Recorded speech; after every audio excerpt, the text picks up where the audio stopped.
Sejam muito bem-vindos ao Boletim Coppola especial que, se Deus quiser, vai contribuir para um debate público mais produtivo, mais tolerante e mais verdadeiro.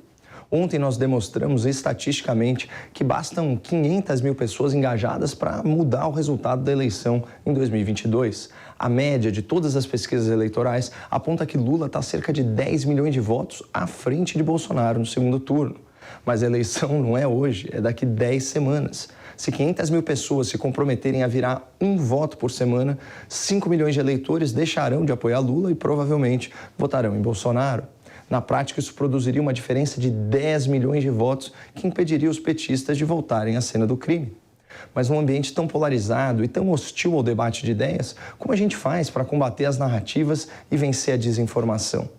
Como fazer as pessoas abandonarem as suas falsas crenças a ponto de mudarem seu voto? Atendendo a milhares de pedidos da nossa imensa audiência na internet, o programa de hoje será sobre persuasão, sobre como convencer as pessoas a repensarem sua opinião sobre temas muito importantes. Ano passado, Adam Grant, PhD em psicologia e renomado consultor de recursos humanos, publicou um best-seller intitulado Pense de Novo. O segundo capítulo desse livro é dedicado a técnicas para, aspas, abrir a mente de outras pessoas. E a primeira lição, compartilhada pelo renomado autor, é sempre tratar a discussão como uma dança e não como uma guerra. A guerra é um ambiente de conflito em que necessariamente há um perdedor frustrado. Já a dança é uma situação de colaboração, onde não há vencedores. Na dança, você não precisa estar sempre avançando. Você pode dar passos para o lado, pode até recuar de vez em quando. Mas a dança permite que um bom pé de valsa conduza a sua parceira, mesmo sem coreografia ensaiada. É só ajustar o ritmo, se deixar levar e, claro, não pisar no pé de ninguém. Da mesma forma, é o embate de ideias com o objetivo de persuadir. Você não está lá para vencer uma discussão, você está lá para convencer uma pessoa. E é impossível fazer isso com agressividade e sem empatia. O que nos leva a outra regra importante da persuasão. Ouvir é mais importante do que falar. E, por extensão, perguntar é mais importante do que responder. O apresentador americano Dick Cavett foi muito próprio quando disse que é raro encontrar uma pessoa disposta a escutar o que ela não quer escutar. E quando você desafia, quando você contesta, quando você refuta a crença de alguém, por mais correto e verdadeiro que seja seu argumento, você cria uma barreira entre você e o seu interlocutor, que, por sua vez, vai assumir uma postura defensiva e tende a rejeitar emocionalmente a sua argumentação racional. Estudos científicos mostram que bons negociadores utilizam 4 técnicas de empatia para derrubar essas barreiras emocionais e apaziguar os ânimos numa discussão. Primeira técnica, estabelecer um denominador comum ou um objetivo comum entre vocês. Por exemplo, numa pandemia, a prioridade absoluta tem que ser salvar vidas. Apesar de ser uma obviedade, isso mostra para a pessoa que vocês estão aí na mesma página. Segunda técnica, reconhecer os argumentos razoáveis da outra parte. Tipo, olha, eu concordo com você, a retórica do presidente da República foi muito ruim nessa pandemia. Terceira técnica, fazer perguntas e depois ouvir a resposta com humildade, com uma curiosidade genuína, acrescentando novas perguntas. Por exemplo, quais você acha que foram os principais erros do presidente nessa pandemia? Interessante. O que você teria feito diferente? Quarta técnica, não demonstrar confiança excessiva, não subir o tom e nunca perder a paciência, ainda que diante de mentiras. Por mais convicto que você esteja, seja brando e parcimonioso na defesa das suas ideias e dos seus ideais. Com base nessas 4 técnicas e apoiado pela realidade dos fatos, assim ficaria uma discussão, ou melhor, uma conversa hipotética sobre a pandemia com alguém que você quer convencer a mudar de lado. Sim, sem dúvida, em qualquer emergência de saúde pública, a prioridade é sempre salvar vidas, mas salvar vidas com base na ciência, né? Não em achismos. É muito triste saber que estudos sérios já constataram que o lockdown não funcionou e não salvou todas aquelas vidas que os especialistas prometeram, né? Mas, enfim, eu concordo com você que a forma como o presidente se expressou nessa pandemia não foi legal. Acho que todo mundo esperava mais dele nesse aspecto. Agora, pelo que eu percebi da sua resposta, a sua principal crítica ao governo é em relação à vacina, né? A demora na compra das vacinas. Olha, eu acompanhei esse tema bem de perto e, claro que é só a minha opinião, mas eu acho que todos nós, para variar, fomos vítimas de desinformação e politicagem. A primeira vacina no mundo foi aplicada em dezembro, lá na Inglaterra. Em janeiro, o Brasil já estava vacinando. Nós sempre estivemos aí entre os países que mais aplicaram doses contra a Covid no mundo. Hoje, mais de 80% da população brasileira está totalmente vacinada. A média global, se eu não me engano, é bem menor, é uns 60%, 62%. Nós somos um dos poucos países que tem tecnologia para produzir a própria vacina, sem depender tanto da indústria farmacêutica e dos interesses estrangeiros. Aliás, depois dá uma pesquisada nos atrasos na entrega de vacinas, principalmente lá na Europa. Por lá, no passado, a coisa ficou muito tensa. E sobre aquele rolo todo do governo com a Pfizer, o acordo final garantiu mais doses no primeiro semestre de contrato do que estava previsto na proposta inicial. Então, a população, graças a Deus, não saiu prejudicada. Mas, como eu disse, num ponto eu concordo 100% com você. Houve muita falha de comunicação e algumas falas do presidente foram bem infelizes. Nesse momento, eu posso te garantir uma coisa. Essa pessoa está prestando atenção no que eu estou falando e essa discussão não é mais uma guerra. Essa conversa é uma dança. Uma dança que eu poderia conduzir da seguinte forma. Posso desabafar contigo o que me deixa mais indignado nessa história da pandemia?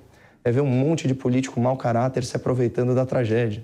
Eles trancaram todo mundo em casa, desviaram dinheiro da saúde, desempregaram o trabalhador, empobreceram a população e depois ainda se aproveitaram da inflação para sacanear o povo, para arrecadar mais imposto. Aí eu vou no YouTube e vejo o Lula celebrando que a natureza criou o coronavírus contra a vontade da humanidade. Aí eu ligo o meu jornal e vejo todos os senadores do PT votando contra a redução de imposto na gasolina e na energia. Não dá. Eu simplesmente não consigo mais confiar nessa turma. E olha, eu concordo contigo sobre as besteiras que o presidente falou na pandemia, mas se tiver que escolher, eu prefiro quem não me proibiu de trabalhar, quem não tirou meus filhos da escola, quem não roubou meu país e quem lutou para diminuir os nossos impostos. Mas enfim, desculpa aí o desabafo e vamos mudar de assunto. Quanto que você está pagando agora na gasolina? Deu uma aliviada? Tem um posto aqui perto que está com um preço muito bom. Como vocês perceberam, em nenhum momento eu questionei diretamente o voto, a opinião ou o caráter desse meu interlocutor imaginário. Se eu agisse dessa forma, eu provocaria uma situação de antagonismo e uma reação de antipatia. Ao invés disso, eu desconstruí os argumentos dele com gentileza, citando fatos e números. Depois, eu tentei fazer esse cara enxergar o problema de uma outra perspectiva. E, finalmente, eu estabeleci comparações que obrigam essa pessoa a refletir, a exercitar o seu juízo moral. É como escreveu o Adam Grant, autor do best-seller que inspirou esse boletim. Ao fazer perguntas sinceras, despertamos o interesse em saber mais. Não precisamos convencer ninguém de que estamos certos. Basta abrir a mente das pessoas para a possibilidade delas, talvez, estarem erradas. A curiosidade natural pode terminar o trabalho por nós. Finalmente, nós chegamos à terceira regra para persuadir as pessoas: usar poucos e bons argumentos. É uma das principais dicas do livro Pense de Novo. Aspas. A maioria das pessoas acha que discussões são como uma balança e quanto mais razões empilhamos de um lado, mais ela pende a nosso favor. Não é bem assim. Como ensina o acadêmico inglês Neil Rackham, que é um consagrado consultor de marketing, um argumento fraco geralmente dilui um argumento forte. E pior, o excesso de justificativas aciona gatilhos emocionais e ergue barreiras entre você e a pessoa que você quer convencer. Isso porque uma única linha de argumentação parece uma conversa. Várias linhas de argumentação podem se tornar um ataque. Portanto, ao argumentar, seja focado e certeiro. Escolha um assunto que você domine e que tenha impacto na vida da pessoa que você deseja persuadir. No começo desse mês, eu tive a oportunidade de conversar com uma diarista, mãe de família, que pretendia votar no Lula.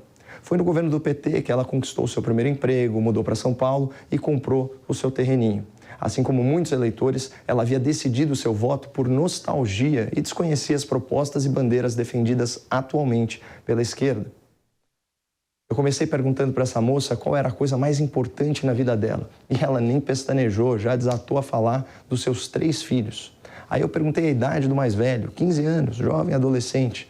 Então, eu coloquei a seguinte questão para ela. Qual o maior medo que você tem em relação aos seus filhos? Como muitas mães da periferia, as suas principais preocupações eram com violência urbana e com as drogas. Percebam que até esse momento eu segui à risca as 2 primeiras regras da persuasão. Eu não entrei em guerra com a minha interlocutora e eu perguntei e ouvi mais do que eu falei. Nesse momento, eu apliquei a 3ª regra e concentrei a minha argumentação em apenas 2 tópicos: criminalidade e tráfico. Primeiro, eu mostrei para ela o vídeo da Anitta pedindo ao Lula que legalizasse todas as drogas como retribuição ao seu apoio. Depois, eu mostrei o print de uma matéria relatando que o PT quer descriminalizar o tráfico privilegiado, justamente o tipo de venda de drogas em pequena quantidade que acontece na porta das escolas. No meio da minha explicação, a diarista me interrompeu e disse com todas as letras: Deus me livre de votar nesse homem. Eu confesso que na hora até eu fiquei surpreso com a reação, mas depois a minha ficha caiu. Que mãe que quer ter um filho drogado, pessoal? Que mãe de família trabalhadora que acha certo soltar bandido? É só fazer a informação chegar do jeito certo e acreditar na boa-fé, na inteligência e no interesse das pessoas pela verdade.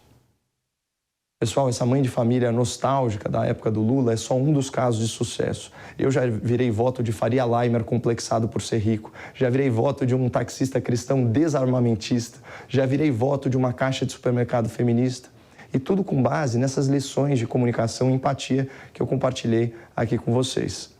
E, de novo, quem quiser que eu conte essas histórias sobre persuasão, mais histórias, é só pedir nos comentários do vídeo no YouTube e nas redes sociais. Muito obrigado, não percam a esperança no Brasil, fiquem com Deus e boa sorte virando votos.